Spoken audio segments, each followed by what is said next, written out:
या अखिल विश्वामध्ये दोनच क्षेत्र आहेत.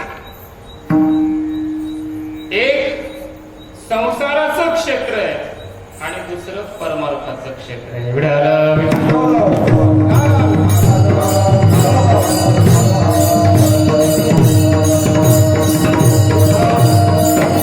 अर्थात या जगामध्ये कोणी संसारिक आहे आणि कोणी परमार्थिक आहे. सरळ सरळ अर्थ. कोणी आपला संसार करतात आणि कोणी परमार्थ करतात. काहींनी संसार करीत करीत परमार्थ साधला, काहींनी परमार्थ करीत करीत संसार साधला.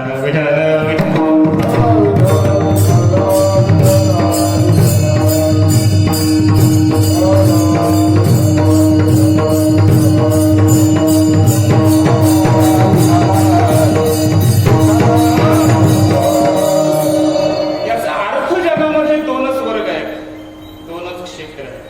राजकारण असेल, काही असेल, ते सगळं संसारात नसतं.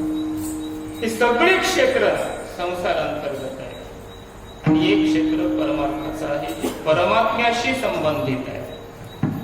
परमात्म्याच्या संबंधानं जे काही करणं हे परमार्थिक क्षेत्र आणि संसाराच्या तुमच्या आमच्या संसाराच्या संबंधानं जे करणं ते संसाराचं क्षेत्र.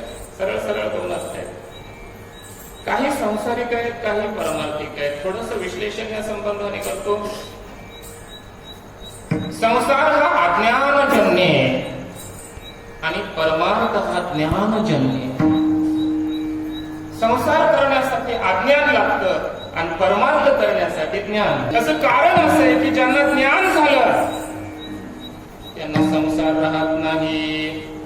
संसार तो कैसा न देखती न देखती गर्भवास कधी दास विष्णूची.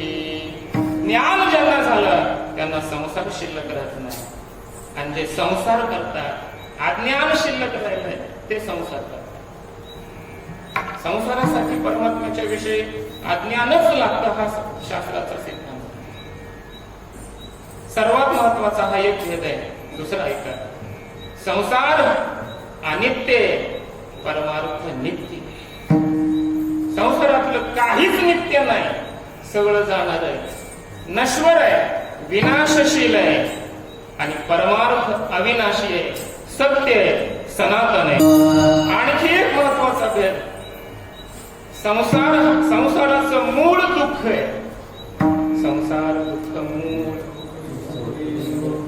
संसाराचं मूळ दुःख आहे आणि परमार्थाचं मूळ सुख आहे.